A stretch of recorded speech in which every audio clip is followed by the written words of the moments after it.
Masego Madzwamuse from the Southern Africa Trust, who's been working in development and social policy. She's a social justice activist, she's a practicist in development and economic space, and she's worked on conservation, environment, development.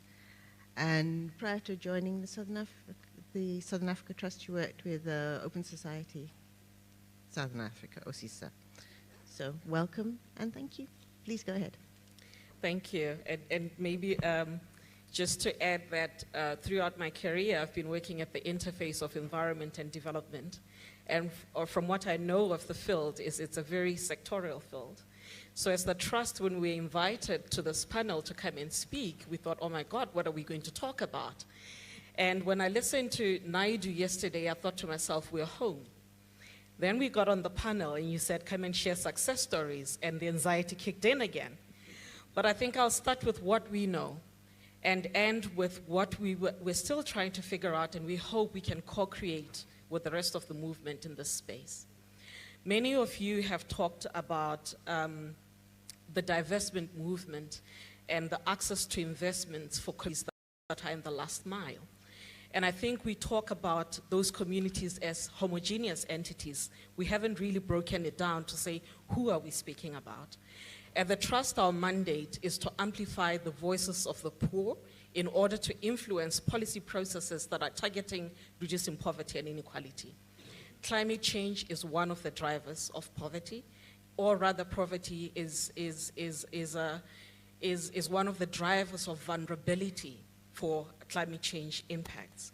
So many of the communities that we've been working with in the last 13 years are those who are at the forefront of the challenges that climate change presents. These are farming communities. We know that 70% of the population in Southern Africa is found in rural areas, dependent on arable agriculture, many of whom are women. At the same time, we also understand the informalization of the livelihoods that rural communities are faced with, and the invisibility of this population to policymakers. So when we're talking about access to energy as an unlocker for economic mobility and inclusive development, we are in fact talking about poor people in rural areas and in sometimes informal spaces within the urban communities.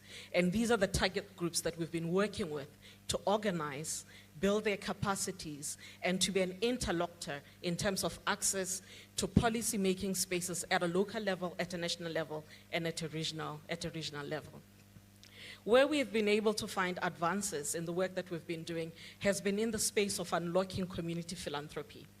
And I'm talking about the local level infrastructure where we have seen the energy of communities being agents of social change and taking the agenda of setting priorities for development within their own ambit and within their own control. We've been doing this through a very successful campaign that we've been running for more than 6 years, known as, we call it the Change Forever campaign, which shines the spotlight on locally driven initiatives and locally driven solutions. And in also mobilizing away from the international space, mobilizing and unlocking the resources and potential for community giving within the local context. And we've seen the potential of using such campaigns and circles of giving to unlock and make connections between the middle class, the local entrepreneurs, the private sector, and sometimes putting pressure on government to unlock the resources for communities. One of the community-driven initiatives that we spotlighted in 2017 was an organization led by young women known as Hope Rises. And it was facilitating the access to electrification for rural women in the Northwest province. And it happened to be a year where South Africa was experiencing almost exactly what we're going through now. Violence against women, xenophobia, a lot of social unrest, and we were looking for stories of hope that are really about building solidarity, building connections, between the strives, the demands for the political space, with examples of women-led science solutions that are addressing practical examples, practical challenges that, that communities are facing. Having said that, having worked with community philanthropies in Southern Africa and in the rest of the region, we've come across a number of challenges that community philanthropists are facing. Some of these include none of the community foundations that we've worked with have endowment resources that are able to support their grant-making work, that are able to support the local development initiatives that they have put in place. A lot of them are disconnected from the broader global movement where the resources sit, the connections between the resources that are at an international level, and those resources being able to reach communities at a local level. The other challenges that we have come across have to do with the institutional capacities within the organizations, the skills to manage the organizations and to manage the resources in an accountable way, in ways that we can account back to the donors that have been giving these resources.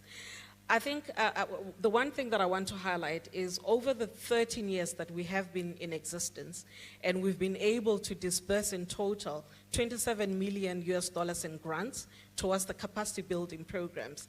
Our capacity to do this has been eroded by the global financial crisis, by the changes in the donor landscape, and the structure through which funding is being delivered.